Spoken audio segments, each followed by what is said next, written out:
So let's get into it. My insured is at fault. You call me up.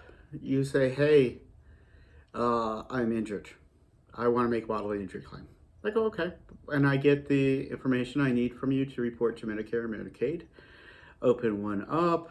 I take a look at the information that I have. We're at fault. The damage is minor to moderate. So I say, well, talk to me. Tell me what's going on. Tell me about your injuries treatment. You do, it's soft tissue only. You went to the ER. After the ER, a couple days later, you went to the chiropractor. You've gone through a couple of sessions, and you want to go ahead and settle the claim. I offer you $3,000.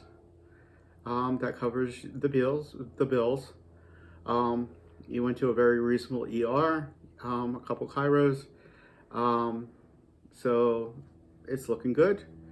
You say, well, the problem is that I went to, when I was going to these visits and when I went to the ER, I missed work.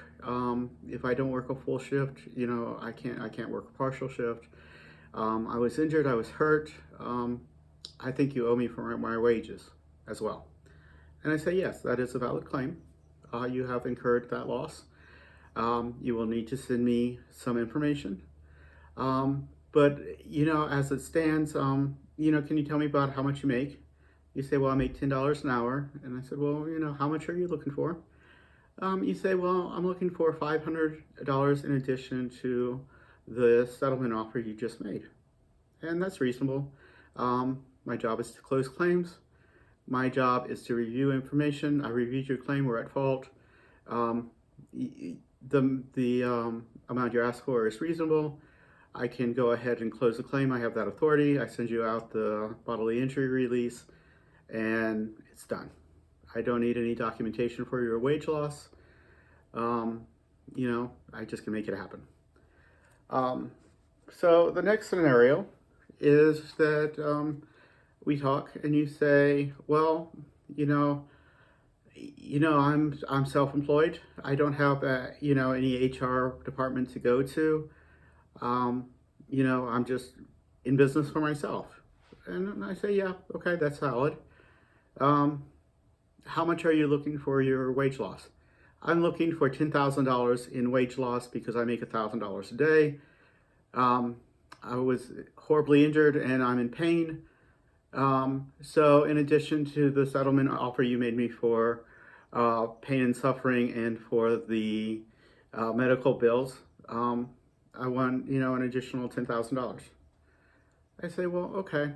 What do you do for self-employment? I make little angels, very popular. I spend lots of time.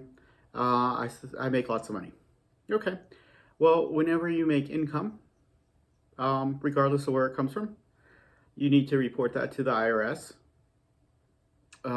So can you send me last year's tax forms as well as, this month's records for payment of receipts as well as how much you pay yourself. I need something to go on to verify that, you make $1,000 a day. It could be completely legitimate. I don't know. You say, well, I don't really do that. I'm like, okay, so I need something to go on. I need some documentation. When you're making an unreasonable request, you need to be able to document it, and then I can say, oh, I'm mistaken. I thought it was unreasonable.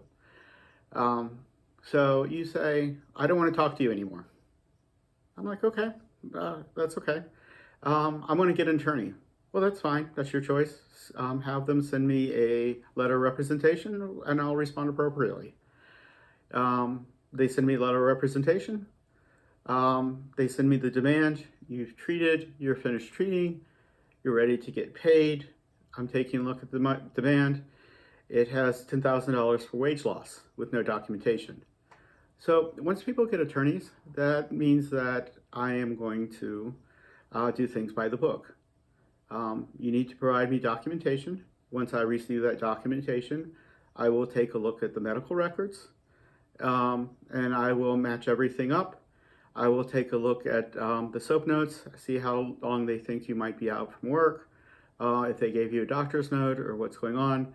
And then I will take a look at documentation either from your HR department for PTO and wage verification, or I will take a look at the tax documents as well as your receipts and invoices from your business, and then we'll go from there. So that is what I'm looking for wage loss. I hope that you found this enlightening. Thank you for tuning in and subscribe. Okay.